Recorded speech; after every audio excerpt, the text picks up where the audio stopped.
E fala uma coisa, tá? A gente, bom, nós falamos aí, mescla de geração, etc., homework,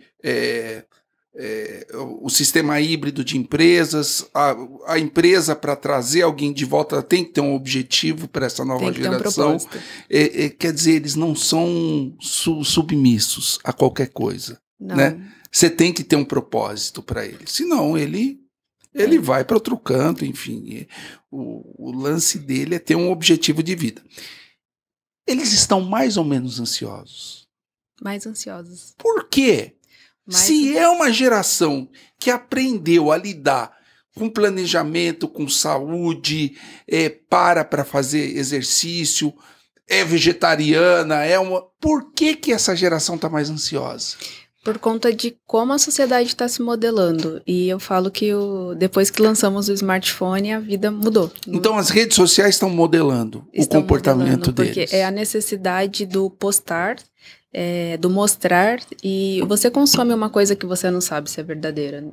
Vou te dar um exemplo prático. Nós temos relatos de pessoas que sentem-se ansiosas e têm crises de ansiedade de presencialmente porque está sem os filtros.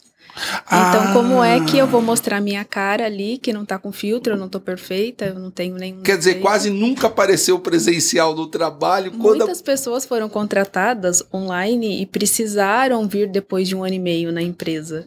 E isso causou uma ansiedade generalizada. Como é que eu vou me apresentar porque eu nunca fui quem eu sou realmente, né? Então, é a sociedade do filtro. Ou eu nunca... tive um auditório, por exemplo. Eu vou apresentar um projeto online, é uma coisa, né? Distância. Exato. E quando eu chego, eu tenho que encarar um auditório lá, uma equipe me assistindo. Exato. Isso gerou ansiedade. Muito, porque você perdeu a corporeidade. Uma coisa é você estar numa telinha dentro da sua sala e outra coisa é você ter que olhar presencialmente para 20, 30 pessoas ali trocando energia, perguntando, interagindo, porque a interação presencial ela é muito mais profunda do que a digital. E como lidar com isso? A empresa tem que se conscientizar cada vez mais com os trabalhos de saúde mental. Tem dados que mostram que até 2040 a Previdência vai gastar 40 bilhões com esse assunto. Então é um número bem relevante. Dizem que a depressão ainda não é uma doença do presente, será uma doença do futuro, né? Eu falo que acho que o burnout vai ser a nova pandemia, ou é uma endemia, né? Porque ele veio para ficar. É muito complexo. Então, as empresas precisam achar meios, através de programas, para estimular que a pessoa olhe para dentro, que tenha um conhecimento prévio dela mesma e que faça terapia ou que faça outros programas que leve ela a entender que ela vai chegar no limite antes de chegar no limite. Eu ouvi falar numa pesquisa, não sei se você viu isso. Olha, nós estamos falando de uma geração que aprendeu muitas coisas que nós não aprendemos. Você acabou de falar aí, quando você estava lá na cama da UTI, você refletiu e falou, pô, o cara lá tem razão, né? E eles já fazem na prática. Na prática. Na verdade, essa geração Z, eles já antecipam sonhos, até de modo exagerado, né? E eles vão viajando. Mas eu ouvi falar numa pesquisa que talvez esse pessoal com 40 anos pode chegar frustrado e deprimido. Eu não sei se você viu essa pesquisa. Por quê? É que a base de comparação, eu tô vendo muita coisa. Hoje a gente consome muito mais informação, né? Então, hoje eu poderia me comparar com amigos somente. Então, o Marcelo conheceu 20 países e eu conheci 13. Hoje a nossa rede de comparação, ela é infinita. Então, isso aumenta, né? O nível de frustração também. Peraí, o Leonardo falou isso. O limite de saciedade ficou muito pequeno, né? E aí, por isso que a gente precisa ter objetivos claros, né? Do que é que a gente quer. É igual a opinião compartilhada. Eu ia comprar um produto, o que meu irmão, meu vizinho achou. Hoje você entra, você consome pelo menos 200 comentários de opinião. E não sei até onde isso é bom, porque te confunde também, né?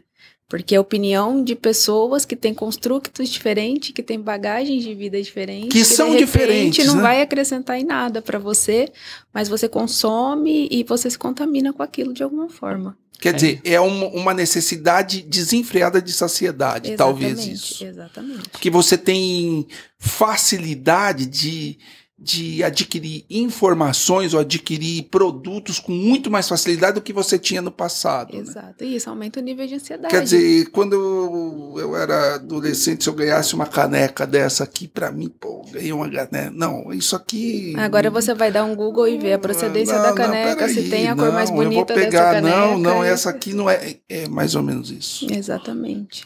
Por isso que eu gosto muito do minimalismo, né? Eu tinha um problema de ter um guarda-roupa muito grande, aí eu ia viajar, ficava super ansiosa para arrumar a mala e comprei um livro lá, Mais é Menos, e fala, tenha poucas coisas que você gosta. E hoje, assim, eu arrumo minha mala em 10 minutos. Então, o menos é mais. Então, você também precisa começar a fazer, assim como a higiene do sono, a higiene do que está ao seu redor, a higiene do que você vai consumir, informação, música, tudo constrói e no trabalho. O que a gente é. E aí a escolha das empresas que têm um propósito mais claro também de impacto social, aquilo que faz sentido para você, né? Hoje a gente tem candidatos que falam, vocês não têm programas de diversidade, inclusão. O candidato te pergunta isso? Né? Inverteu, antes era, a empresa está te dando um emprego e que bom, né? Você é muito grato por isso. Hoje, na hora das entrevistas, e quanto maior o cargo, maior o nível de questionamento, qual é o propósito, qual é a parte da empresa perante a sociedade, qual vai ser o meu papel, qual é o meu planejamento de carreira. Então, você tem que ter uma gama muito mais ampla de respostas para convencer que uma boa pessoa fique ou para reter um talento ali naquela empresa. Então, o mercado de trabalho já está mudando e tende a mudar muito mais. Ou seja, a empresa ela tem que se adaptar melhor ao candidato. É mais ou menos isso. Exatamente. Se adapta melhor aos movimentos, né? Assim como tem muitas empresas contratando hoje o 50+, que era um movimento que não tinha. A gente ouvia até 2018 que passou dos 50, se você está desempregado, você corre o risco de não ter uma recolocação. E por quê? Para muitas áreas. Porque fica muito mais caro os custos de plano de saúde, porque as pessoas têm um paradigma que tem menos energia, automaticamente tem menos engajamento, e que por já estar mais da metade da vida, a tendência é que vá decaindo o grau de entrega. Uhum. E para mim isso é um paradigma, porque eu vejo pessoas de 50 anos entregando muito mais do que de 20, por várias razões. De repente, porque olha mais pro outro, porque tem mais propósito e tudo mais. Então, é tomar muito, muito cuidado com essas crenças, né? Fora que as empresas acabam contratando os jovens, porque a população meio que é preconceituosa contra os idosos. Imagine você no McDonald's, se a pessoa que está lá no caixa, né, tiver 70 anos. Você não acharia estranho? As pessoas iam pensar, nossa, tem 70 anos e está no caixa do McDonald's, então já tem um preconceito. Mas não tem nada demais ter 70 anos e poder trabalhar no McDonald's. Não tem nada, é uma coisa... Teoricamente seria normal, mas a população não acha normal. A população prefere ser atendida por um jovem, né? Isso acontece também na área de saúde, por exemplo. Quando o médico ele aparenta ser muito velho, né? Não, é mais confiável, né? Não. Aí dependendo, se for um cirurgião, por exemplo, a população já começa a pensar, puxa, aquele doutor, ele aparenta tão velho, será que ainda opera bem? E vai preferir uma pessoa de 50 anos, 60 anos, e não uma pessoa de 80 anos para operar. Então, existe esse tipo de preconceito da população contra os idosos, achando que o idoso tem menos habilidade, seja cognitiva, seja habilidade manual. Bom, você falou uma coisa interessante, então. Trabalhando a saúde mental das pessoas, a mistura de gerações, horizontalização, né? Não uma hierarquia muito vertical, porque nós temos uma geração que não aceita tanto isso. Talvez essa mistura ela diminua os níveis de ansiedade de quem está ali dentro da corporação. E a adaptação da corporação à pessoa. A personalização, aquela pessoa que está na empresa não é um número, é uma pessoa, e a personalização, talvez a personalização melhore tanto o desempenho de quem está trabalhando lá, como não sobrecarregue e não cause problemas mentais. Agora você falou uma coisa interessante, que é a diversificação das pessoas lá, ou seja, a empresa que é aberta à diversidade. Então, hoje, no Brasil, eu acho que existe uma lei de cotas, né? Exato. Você precisa de ter cotas, abrir cota para trans, negros. Aliás, nós trabalhamos numa empresa que observa muito isso, que é o Hospital Albert Einstein, tá? Se não me engano, ela é uma empresa que contrata acima. Da obrigatoriedade das cotas. Não sei se você reparou isso, se não me engano chega a 10% a 15%, alguma coisa. Agora sim, você vai misturar muita gente. Vai haver mistura de grupos. Como gerenciar isso? Aliás, antes eu vou te fazer uma outra pergunta. Desculpa, calma.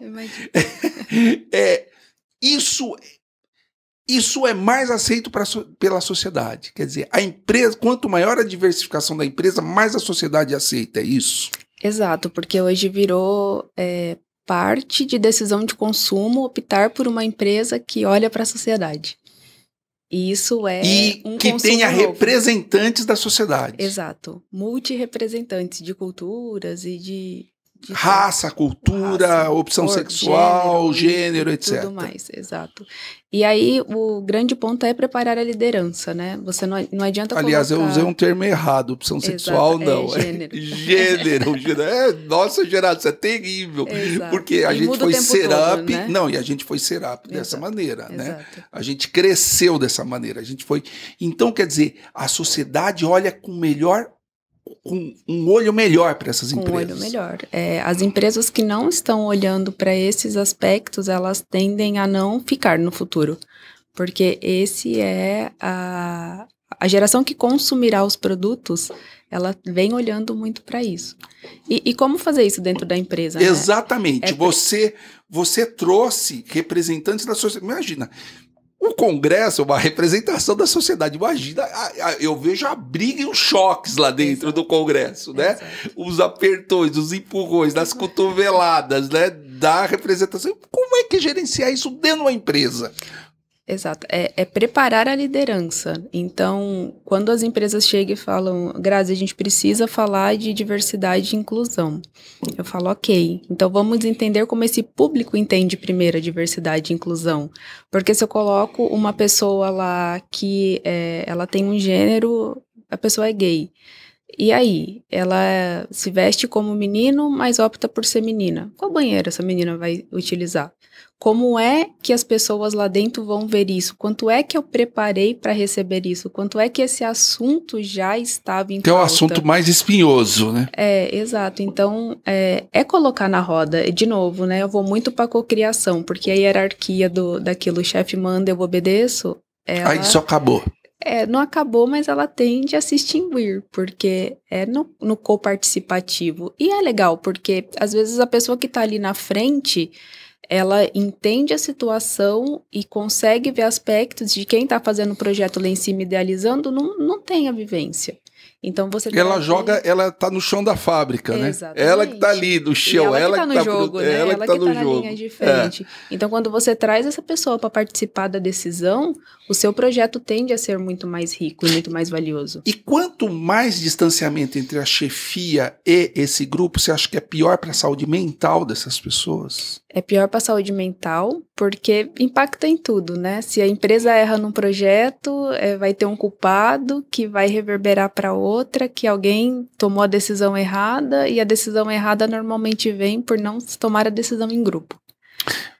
E aí o grupo começa a sensação de exclusão, e a sensação de exclusão vem por conta da hierarquização, e isso vira um ciclo sem fim. Pois é, mas você está falando do mundo ideal, e por que as pessoas estão mais ansiosas, né? Quer dizer, é um problema muito complexo, muito difícil de ser resolvido, né? Ou seja, as coisas melhoraram muito nos últimos anos. Nós temos uma empresa as pessoas trabalham em uma empresa com diversidade de comportamento, de idade, ou seja, de etnia, inclusive. Né? Nós temos empresas que têm asiáticos, têm negros, enfim. Isso. Né? Até que a diversidade enriquece a empresa. Até que é só olhar para Nova York. O grau de diversidade de pessoas e de comportamento. São Paulo, né? São Paulo é muito assim, né? São Paulo é um exemplo de diversidade, enquanto que costa oeste americana, costa leste são locais com diversidade, né? Califórnia. Né? Isso, e muito mais evoluídas economicamente do que o meião dos Estados Unidos, né? E aqui em São Paulo, aqui no Brasil, a mesma coisa. É só olhar para São Paulo, que tem uma diversidade de população e de comportamentos, né? E é a parte pujante do nosso país. Então, a diversidade enriquece qualquer país, né? Agora, só que diante da diversidade e de melhorias, né, surgem as ansiedade aumentou, a ansiedade aumentou, a depressão está aumentando e assim por diante. Aí vem o outro problema, que é o modelamento dos comportamentos pelas redes sociais, e o limiar de saciedade que cai, né? Quer dizer, eu preciso... E tem os indícios, né? O Instagram tirou o número de curtidas porque isso estava causando um grande problema de saúde mental. O WhatsApp agora não tem mais o visto por último e o online, porque as pessoas estão cansadas, né, desse excesso. Mas tem um ponto aí, sobretudo, né, e, por exemplo, a nossa educação foi um pouco mais complexa, a gente tinha menos acesso a uma série de coisas. E eu falo que os pais também têm muita responsabilidade, porque a gente tendenciou a deixar um pouco mais fácil, e talvez o fácil demais. E aí as pessoas perderam protagonismo. Então, hoje é muito fácil você terceirizar, porque eu falo, a empresa é um meio, mas o protagonista, a responsabilidade da sua vida é sua. E eu tento trazer muitas pessoas para esse lugar, né? De que também não terceirize tudo. Então, eu sou infeliz porque a empresa não me dá o que quer, mas a responsabilidade é sua de estar na empresa que você está. Então, eu não estou feliz porque eu estou com sobrepeso. Claro que existe... problemas de saúde são mais complexos, mas estou falando de uma pessoa saudável, mas a responsabilidade de botar um tênis e acordar cedo é minha. Então, muita gente perdeu o protagonismo da vida. Bom, então vamos lá. Eu estou infeliz porque eu estou sendo muito exigido na empresa. Então, assédio é uma linha muito tênue, né? Falta a responsabilidade, mas ao mesmo tempo eu exijo demais. Como é que você trabalha com essa linha do assédio nesse sentido?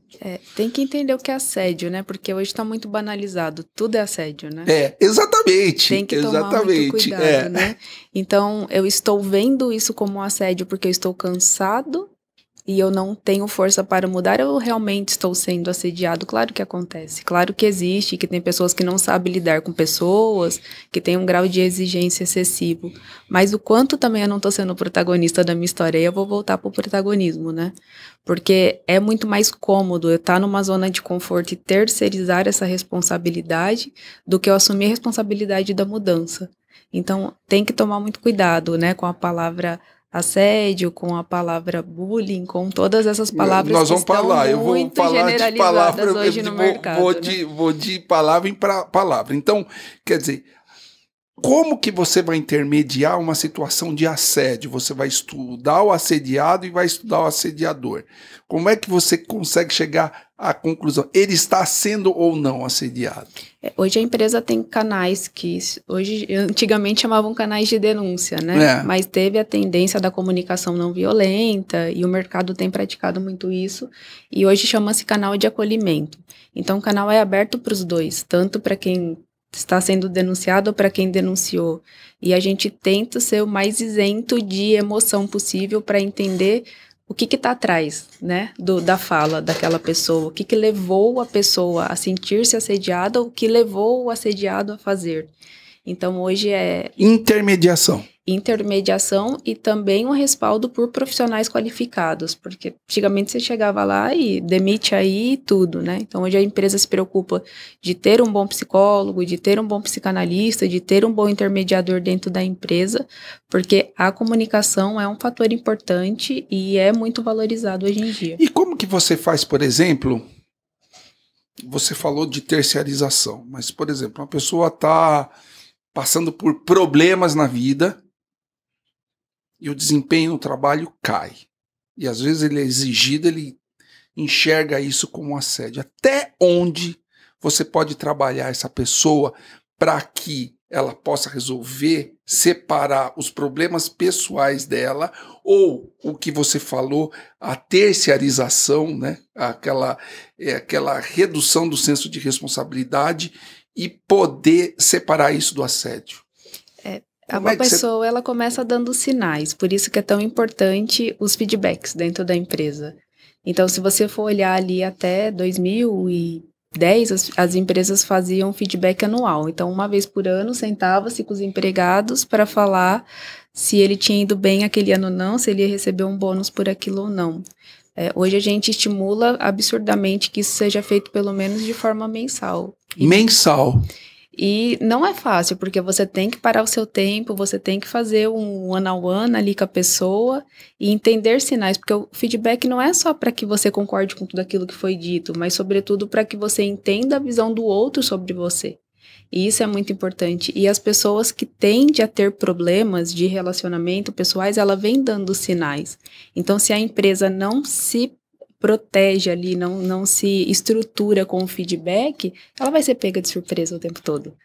Então, a melhor forma de se resguardar para esses problemas é manter a proximidade, que é através de um feedback. Essa é a forma mais estruturada.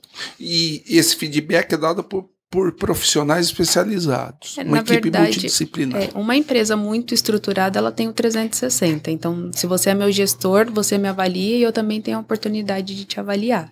Chegar nesse ponto de maturidade numa empresa não é fácil, mas ele só é possível se você construir isso paulatinamente. Você tem que ir estimulando essas práticas até que você chegue e a pessoa realmente entenda o que é o conceito de feedback, né? Não é o momento de dar bronca, mas é o momento de alinhar as expectativas ali. Alinhar as expectativas, isso é resolver os problemas pessoais e fazer com que aquela pessoa se alinhe às expectativas da empresa e vice-versa. Exatamente. Né? Agora, vamos falar de outra palavra. Nós falamos da diversidade. E diversidade você traz uma cultura de aceitação, uma cultura de... Aliás, quando a empresa ela coloca diversidade, você começa a entender melhor a sociedade em que você vive. E essa é a realidade, né? Quer dizer, a empresa ela faz uma representação da sociedade, assim como nós temos uma representação da sociedade lá no governo. Como é que é fazer essas diferentes viverem no mesmo ambiente, com aceitação, com respeito e evitar uma palavra que se chama bullying? Porque o bullying é uma coisa cultural. Como que você faz isso? Eu sempre falo que a diversidade está muito ligada à vulnerabilidade, porque você precisa expor o que você pensa para aceitar o outro de forma diversa. Então, muitas vezes aquilo está arraigado de uma cultura familiar, de ter um preconceito sobre cor, sobre região, a pessoa gênero do Nordeste, a pessoa veio, e ela não é menos ou mais que você, ela simplesmente é diferente.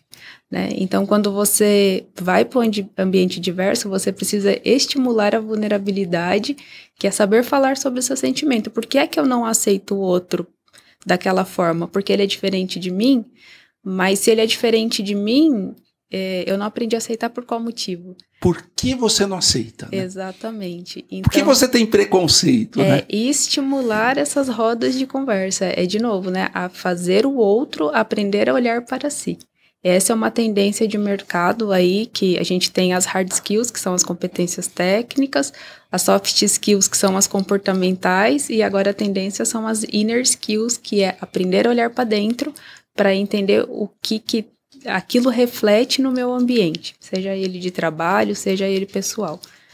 E isso vai melhorar a qualidade Mental. Mental. Exatamente. Uma vez que você se conhece, você consegue controlar melhor suas emoções. Inclusive, ontem, acho que foi ontem que saiu um podcast de uma fala infeliz de um deputado aí a respeito de QI, aí analisou QI com cor, aí fez assim, eu fiquei barbarizado. Quando eu escutei aquilo, eu falei, não, chega. Eu desliguei, eu falei, não dá mais para ouvir. Essa notícia não dá mais para ouvir. Exatamente de você querer impor. Parece que é uma necessidade do ser humano, né? De se autoafirmar, e aí né? Você teve e olhar de cima para baixo. E você teve a inteligência de limitar o seu consumo, de não olhar para isso, né? Não olhar para isso. E isso é uma inteligência, como o Chu estava falando. Só que existem nichos que surgiram novamente olhando para esse aspecto, né? Infelizmente, alguns nichos subiram na sociedade olhando para esse aspecto, né? De tentar olhar o outro de cima para baixo. Exatamente. Né? Quando vem uma geração que não aceita nada disso. Né? Exato. Mas cabe a nós, né? De novo, a miscelânea da geração também dá um break aí de falar, olha, escuta, tudo bem, é um modelo diferente, mas olha para o outro lado também, né? Então, de novo, protagonismo, ninguém ser vítima de ninguém, de nenhuma geração, e aprender a expor o ponto de vista com respeito. Exatamente.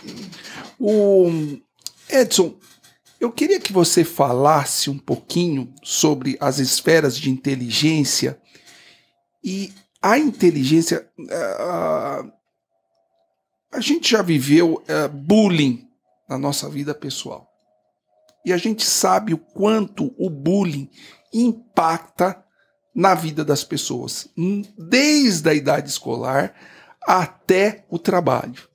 E isso impacta muito a saúde mental das pessoas. Qual é a tua opinião a respeito? A questão do bullying, ela na verdade sempre existiu. O ser humano, do ponto de vista biológico, o ser humano ele tem uma tendência, a querer dominar o outro, seja fisicamente, seja psicologicamente. É só olharmos para as crianças, né? As crianças não aprenderam a fazer nada disso, porém, de modo espontâneo, já dentro de um grupo, né? Nós já percebemos que uma determinada pessoa quer dominar as outras, né? E além disso, a gente é só olhar para as escolas. Um ambiente que tem bastante bullying, a escola, por exemplo, sim, né? Sim, tem bastante bullying. Sim. Né? Nós já vemos que as crianças eles podem fazer bullying com as outras crianças, né? E de modo espontâneo, porque com certeza nenhum pai ensina o filho a fazer bullying. Pelo contrário, os pais, né? Todos os pais que nós conhecemos, todas as pessoas que nós conhecemos, todos são contra o bullying. Né? E as pessoas não sabem que os filhos estão fazendo bullying na escola, por exemplo. Né? Então, eu acredito que seja uma coisa biológica do comportamento humano de querer dominar o outro, né? Seja através da fala, seja ridicularizando, seja xingando. Né? Então, tem várias maneiras de bullying. É uma das necessidades humanas. Realmente, nós, seres humanos, ao mesmo tempo, nascemos de modo perfeito em muitos aspectos, mas, ao mesmo tempo, nosso psiquismo, nós nascemos de modo muito imperfeito. Isso é tão necessidade que agora surgiu um movimento, não vou discutir o mérito da questão, de liberdade de expressão. Exato. Então, a liberdade de expressão é você poder falar o que você acha do indivíduo, né? Ou seja, na minha opinião, isso é deixar de ser civilizado, mas tudo bem. Então você pode tirar o sarro de um gay, de um negro, você pode falar o que você quiser, porque é uma liberdade de expressão, mas ele é meu amigo, então eu posso... E na realidade é o que você falar, se colocar no lugar do outro. Como é que você enfrentou isso dentro das empresas? Mudou? Realmente é isso? Muda o tempo Veio todo. uma avalanche e vocês tiveram que reter. O que aconteceu dentro das empresas? E tudo está mudando o tempo todo, por isso que é o cuidado com que você consome, né? Então, há 6 meses atrás, a gente falava da demissão silenciosa, que era o quiet quitting. Então, a pessoa ela ficava infeliz com a empresa, não comentava, não dava sinais e ia embora. E um talento, talvez a empresa perde um talento. Mas sem a vontade de negociar. sem a vontade de expor aquela frustração. Agora, semana passada já apareceu a demissão barulhenta, que é a lounge, né? E a pessoa já que vira um detrator da empresa, falando, eu vou sair mesmo porque a empresa não é A, B, C e coloca na rede social. Então, é muito cuidado porque tendências surgem o tempo todo, né? Você vê, a gente falava que o metaverso ia dominar o mundo em 2 meses, né? E depois veio o ChatGPT. Então, de novo, é muito cuidado com as tendências de consumo. O que é que você quer consumir? O que é que você quer, né? Eu vou falar sem filtro agora com todo mundo? Isso dentro do meu ambiente constrói uma vida que eu quero para mim? É legal? É legal. É legal você sentido? chegar e falar o que você Nem tudo bem faz entende. sentido, né? É o cuidado do consumo por demanda. Então, eu vou no movimento de manada. Se todo mundo fazendo, eu tenho que fazer mesmo? Será que não está a hora de parar e de pensar o que é que eu quero? Será que eu não estou fazendo por uma reatividade? Porque eu vou ser excluída de um grupo, excluída de uma tendência? É o cuidado, é o autoconhecimento, né? E você acha que, por exemplo, o bullying, ele está mais ou menos controlado dentro das empresas? Qual que é a sua opinião? Eu acredito que ele é mais fiscalizado, então as pessoas se comportam mais porque sabem que terão penalidades. Que terão penalidades, mas ali, aquele desejo interno, ele está ali, ele existe. Porém, a gente transita por uma geração mais frágil, porque, por exemplo, geração anos 80, poxa, a gente andava sem cinto, sem capacete. Eu não estava nem aí. A pessoa chamava de magrelo, alto, feio, gordo. E a você gente sabia encarar isso de uma forma mais leve, né? Então, hoje a gente vê uma geração mais despreparada psicologicamente para receber qualquer tipo de negativa. De bullying, por exemplo. De bullying, por exemplo. E isso aumenta a ansiedade, é ruim. Isso aumenta os níveis de depressão e muitas outras coisas que impactam na saúde mental diretamente. Por que você acha que essa geração está mais frágil? Olhando historicamente, eu acho que tem um pouco de culpa da criação dos pais aí, que foram privados de muita coisa e excessivamente quiseram deixar num ambiente muito confortável. Então, quando você não expõe uma criança, por exemplo, à frustração, quando ela vai para o mundo, ela precisa descobrir isso sozinho, é muito mais duro. E o impacto psicológico é diferenciado de uma pessoa que conseguiu viver isso nos primeiros anos de infância. Quer dizer, quando ela vai para o mercado selvagem de trabalho... Que não tem ninguém dando tudo ou fazendo tudo que ela quer na hora que ela quer. E ela precisa servir o outro.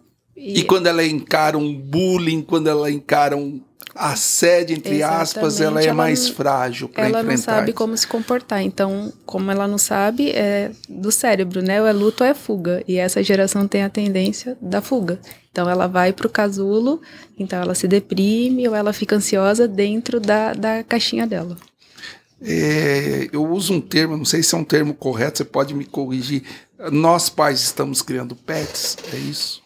Talvez. Mas com certeza gerações mais fragilizadas. São e menos gerações mais frágeis emocionalmente. Então, talvez um dos fatores que intensificou ansiedade, depressão em jovens, né? Ou esse fator em que os jovens não toleram críticas, né, negativas, ou mesmo bullying, que é o extremo, né? Talvez porque nós, como pais, da nossa geração, nós protegemos demais os nossos filhos. Não. Então, os nossos filhos simplesmente não foram expostos às adversidades da vida. Os nossos filhos, eles mal levam não de nós pais, ou seja, nós pais permitimos tudo e, consequentemente, como nós protegemos demais, e lá fora, quando acontece alguma coisa, nós... Até que isso vem acontecendo. Nas escolas, por exemplo, quando o filho reclama do professor, tem mãe que vai lá tirar satisfação com a professora. Tem, né? Tem. Chega a Só esse falta ponto. Ir lá tirar satisfação com o chefe do trabalho. Exatamente. Você já viu isso alguma vez? Já viu? Já. Pais irem tirar satisfação com o chefe do trabalho. Já. E quando eu era criança... É assustador, viu? Eu não fazia ideia disso. Quando eu era criança, eu lembro que eu fui para minha mãe um dia, aí eu reclamei do professor. Falei que o professor falou assim, assim, assado, e eu, Edson Chu, eu estava bravo com o professor e eu não queria mais aquele professor, que o professor tá errado. Eu me senti, quando criança, me senti assim, injustiçado pelo professor. Aí a minha mãe simplesmente falou assim para mim: mas filho, o seu professor tá certo. Meu pai era primeiro, assim ela deu razão pro professor e ainda falou: você tem que respeitar o professor. Ou seja, ainda me deu uma lição de moral, né? E, além disso, falou assim: os professores são os nossos segundos pais. Vocês passam tanto tempo com o professor como vocês passam com os seus pais verdadeiros. Ou seja, os professores são seus segundos pais, né? E os professores só querem bem para os alunos. Não existe professor que queira mal para o aluno. Assim como nós, pais. Então você deve entender o que aconteceu e refletir. E me deixou refletindo. Ou seja, é uma outra abordagem. Enquanto que já tem mãe que dá razão para o filho. Briga com o professor, briga com o briga chefe, com o professor. Aí o aluno, a criança cresce em cima do professor. E quando a criança cresce em cima do professor, naturalmente, tudo que o professor falar, a criança vai questionar, e o subconsciente não vai deixar aquela criança aprender junto com o professor. Mesmo que o professor tenha doutorado em matemática, não vai conseguir explicar matemática para aquela criança. Porque ele se colocou no mesmo papel, né? Isso. E uma pergunta para complementar é: por que nós somos tão permissivos com o filho? Aí, amarrando, você acha que tem a ver com aquela sensação de que está faltando tempo, então se eu não consigo dar a minha presença, eu preciso permitir mais? Na realidade, assim, a gente é uma máxima de... Eu sou um pai mau, sou considerado um pai mau, no sentido de que eu coloquei meu filho, ele sabe, eu coloquei meu filho pra vida, o cara vai. E meu filho cresceu. Menino... Isso é assustador para os pais, porque eles não, vai ali, mas fica aqui debaixo da minha asa e tal, tem dó e nas gerações mais antigas, não. Gente, quando meu pai falou: quando é que você vai sair da minha casa? Exatamente. Quando é que você vai trabalhar? E quando eu encarava os problemas do trabalho, eu não tinha pai e mãe para chorar no colo, eu tinha que me virar. Né, que é muito diferente, né? Você tá me falando um caso que a mãe foi no chefe reclamar do chefe. Eu falei: meu, mas que isso? Exato. Quer dizer, é uma geração muito frágil e é muito difícil de gerenciar isso, né? Exato. Eu penso que é muito difícil para o pai falar não, talvez cultural do nosso meio. Não, a gente quer traçar um caminho mais fácil para os nossos filhos, mais fácil do que a gente teve. Aí nós tentamos proteger, quando na verdade a proteção faz com que o nosso filho não amadureça. Isso é perigoso. Ou são seja, dois lados. Ao né? proteger demais, nós estamos prejudicando os nossos filhos. Isso é perigoso. Isso bom. Enfim, papo para muita coisa.